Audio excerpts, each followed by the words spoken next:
Gaza में लगभग एक साल तक हमास के साथ लड़ने के बाद अब इजरायल ने लेबनान में हिजबुल्लाह के साथ नया मोर्चा खोल दिया। लेबनान में पेजर विस्फोट के बाद अब इजरायल ने बेरूत में हिजबुल्लाह के गढ़ पर बमबारी शुरू कर दी, जिसमें 500 से ज्यादा लोग मारे जा चुके हैं। इस बीच खबर आ रही है कि हवाई हमले के बाद अब इजरायल लेबनान में जमीनी अभियान शुरू करने की तैयारी कर रहा है। लेकिन इस बीच ये महत्वपूर्ण सवाल है कि क्या इजरायल इस समय दूसरा मोर्चा संभाल सकता है। लेबनान में इजरायल का सामना हिजबुल्लाह से है, जो ईरान का सबसे ताकतवर प्रॉक्सी है। हिजबुल्लाह की ताकत को समझने से पहले ये ध्यान देना जरूरी है कि हमास के खिलाफ करीब एक साल से जारी लड़ाई ने इजरायली सेना पर बहुत दबाव डाला है। सैनिकों को बहुत आराम मिल रहा है। इजरायली अधिकारी सैनिकों की कमी का हवाला दे रहे हैं। अर्थव्यवस्था पर भारी दबाव है और युद्ध विराम और बंधक समझौते के लिए जनता का दबाव बढ़ रहा है। हमास के इजरायल पर घातक हमले के अगले दिन से ही हिजबुल्लाह और इजरायली सेना के बीच बॉर्डर पर गोलीबारी हो रही है। पिछले सप्ताह ये तनाव चरम पर पहुंच गया जब इजरायल ने हिजबुल्लाह के इस्तेमाल किए जाने वाले पेजर और वॉकी टॉकी में विस्फोट करके हजारों लोगों को घायल कर दिया। इसके बाद से दोनों ने एक दूसरे पर हमले तेज कर दिए। इस बीच विशेषज्ञों का कहना है कि इजरायल अगर हिजबुल्लाह के साथ सीधे युद्ध में उतरता है तो उसके लिए ये जंग हमास के साथ हुए मुकाबले से बहुत अलग होगी। विशेषज्ञों ने इजरायल को कीमत चुकाने के लिए तैयार रहने को कहा है। योल गुजांस्की तेल अवीव स्थित राष्ट्रीय सुरक्षा अध्ययन संस्थान में वरिष्ठ शोधकर्ता हैं।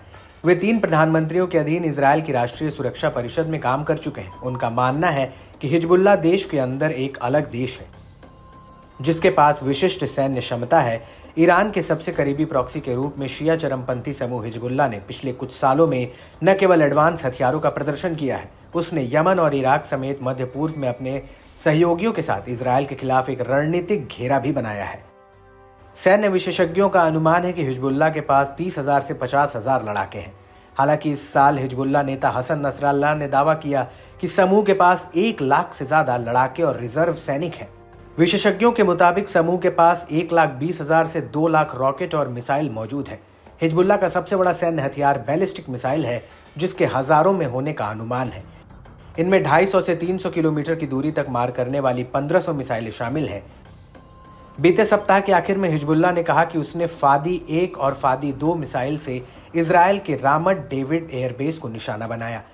यह बेस लेबनान सीमा से 48 किलोमीटर अंदर है। इजरायल के पास हिजबुल्लाह के मुकाबले बहुत बेहतर सैन्य शक्ति है, लेकिन ईरान समर्थित समूह के पास 500 किलोमीटर तक की मारक क्षमता वाली मिसाइलें हैं। ये पूरे इजरायल को कवर कर सकता है। हालांकि इसे इजरायल के आयरन डोम एयर डिफेंस सिस्टम को बाईपास करना होगा। इजरायल एक छोटा सा देश है और इसकी सैन्य शक्ति असीमित नहीं है। गुजांस्की ने इजरायल की चुनौती का जिक्र करते हुए बताया कि लेबनान की ओर संसाधनों को मोड़ने का मतलब ये नहीं है कि गाजा युद्ध खत्म हो गया है। इजरायली विश्लेषकों और सेना के अधिकारियों ने भी बार बार कहा है कि आईडीएफ कमी से जूझ रहा है। हमास के साथ युद्ध की शुरुआत में आईडीएफ ने 2,95,000 रिजर्विस्ट की भर्ती की, लेकिन ये संख्या अपर्याप्त साबित हो रही है। ऐसे में हिजबुल्लाह के खिलाफ जमीनी जंग शुरू करने में इजरायल को चुनौतियों का सामना करना पड़ेगा।